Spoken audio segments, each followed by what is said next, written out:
The Delacorte Theater has been closed for 18 months for a much-needed renovation. This is its first summer back in 2 years. The architecture team had to balance merging the nostalgia of the old amphitheater while modernizing it for the 21st century. I got to see the ins and outs of this massive remodel. Let's take a look.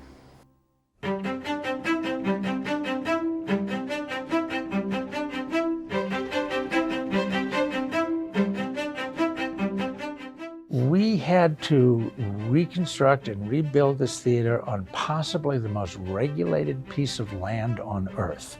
To do building in Central Park, there are so many people who are stakeholders and who care about every single inch. Every tree, every plant is regulated. It's also tough land to build on. Not everybody knows this, but we are on the site of New York's original reservoir. So we are literally built on water and landfill. This is not easy to build on. And so we were terrified about what we would find when we started excavating. And indeed, we had to do a lot of extra buttressing and support. And slowly, we rebuilt, still using the footprint. We're not 1 foot more into the park than we were before.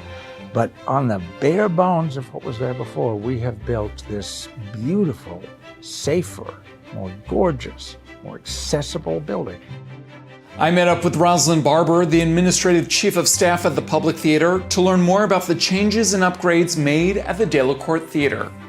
How much did this cost?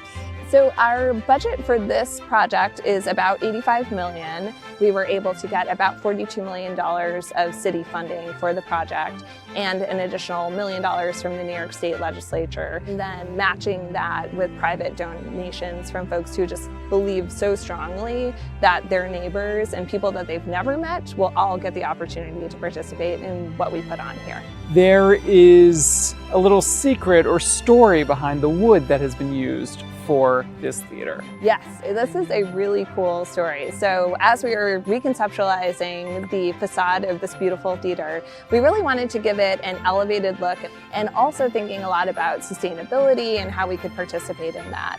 And our architect, Stephen Chu from Eniad, suggested this really exciting product. We're very excited to be using decommissioned water towers from all across New York City. So this is 100-year-old redwood. The seats are bigger. Yes, that is true. I think that our original seats were all less than 19 inches. So we wanted to make them all a little bit wider just to give a more comfortable experience. And we also have what's referred to as bariatric seating, which is additionally larger for folks that need that. And we also have twice as many wheelchair locations than we had previously. Accessibility is key here at the Delacorte. Yeah, so some of the ways that we did that was by making new audience entry ramps on both Gate 1 and Gate 4. And then we had a lot of conversations with folks who have mobility disabilities about accessing the stage. So we have what I think is the only permanent stage ramp for folks with mobility disabilities in the backstage area in Gate 5. And then we also have a lift that reaches our control room, which is really important because folks who are stage managers or lighting board operators, soundboard operators, couldn't really work here before because as you can see around you, it's a lot of steps up to the control booth. There used to be a ship's ladder to get up there. So now if you're a stage manager or the mobility disability, you can access almost all of the spaces that we have here. But there's one thing that still remains from the old amphitheater. The famous family of raccoons that inhabit the Delacorte. If a raccoon walks on stage, it takes the entire audience's focus, no matter what is going on. And it's beautiful. It's just a reminder that they own the park. We're visitors. I just remember them upstaging me one night, did 12th night, and it was a scene that Anne Hathaway and I were doing up there, and we were getting more laughs than usual. I was like, we're nailing it tonight, nailing it.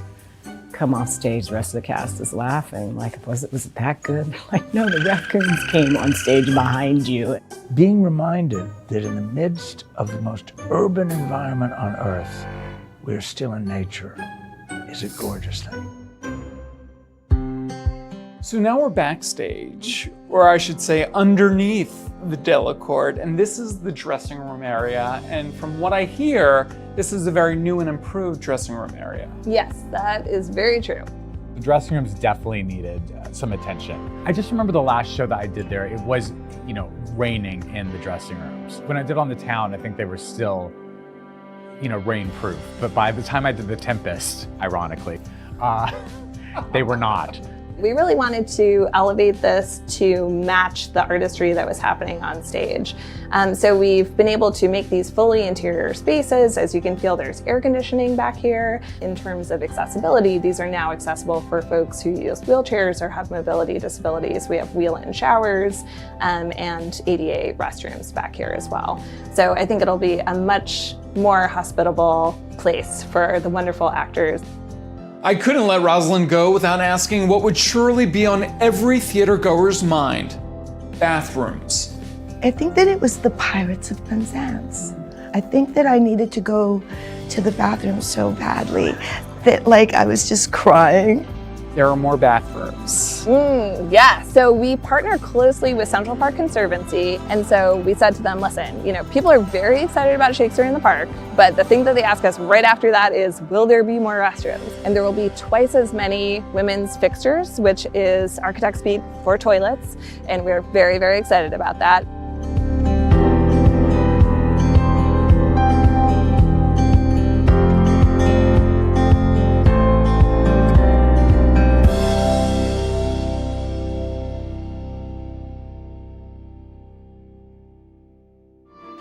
We have one last break coming up, but when we come back, we'll chat with the stars of Twelfth Night, including Jesse Tyler Ferguson and Daphne Rubin Vega. When I was told who they were also going out to, Lupita and Junior and Sandra, I was like, okay, good luck.